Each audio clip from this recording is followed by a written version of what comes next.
Ethical hacking কি? Ethical শব্দের ethical hacking কি? ইথিক্যাল শব্দের অর্থ নৈতিক অথবা নৈতিক বা বৈধ হ্যাকিং, এবং এই হ্যাকিং যারা করে থাকেন তাদের নীতি রয়েছে।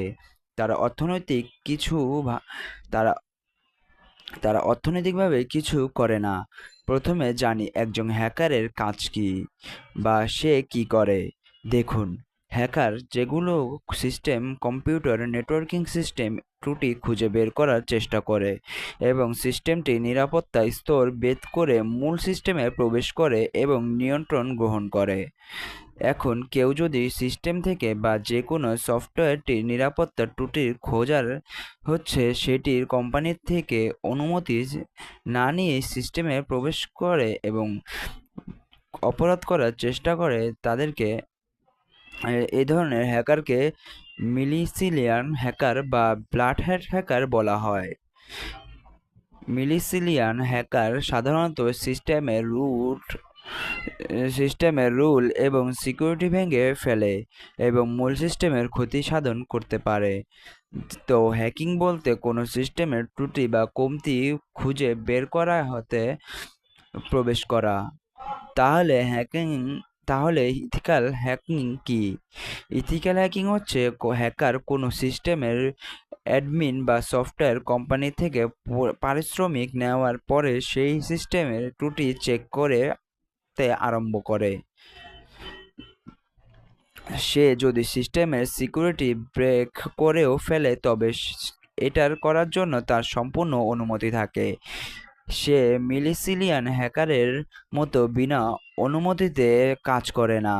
একজন ইথিক্যাল হ্যাকার অবশ্যই যে কোনো কোম্পানি বা সিস্টেমের প্রাইভেসির সুরক্ষা শ্রদ্ধা জানাবে এবং অবশ্যই অনুমতি সাপেক্ষেই কাজ করবে।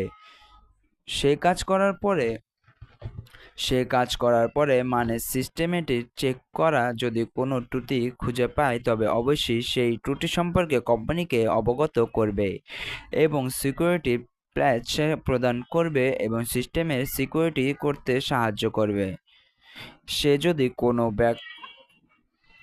যদি কোনো ব্যাকডোর খুঁজে পায় তবে অবশ্যই সেটা সিল করে দেবে যাতে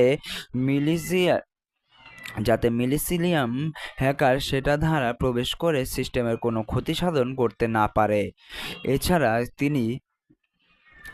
এছাড়া তিনি সিস্টেমের অনেক প্রকারে অ্যাটাক করবে, বিভিন্ন টেকনিক ব্যবহার করবে যাতে সিস্টেমটির কোনো ত্রুটি থাকলে সেটা সামনে ধরা পড়ে।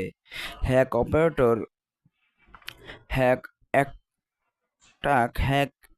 অ্যাটাক চালানোর পর যদি সিস্টেমের ত্রুটি খুঁজে না পাওয়া যায় তবে এতে কিন্তু একটা নিশ্চিত হতে পারে সিস্টেমটি 100% সিকিউর।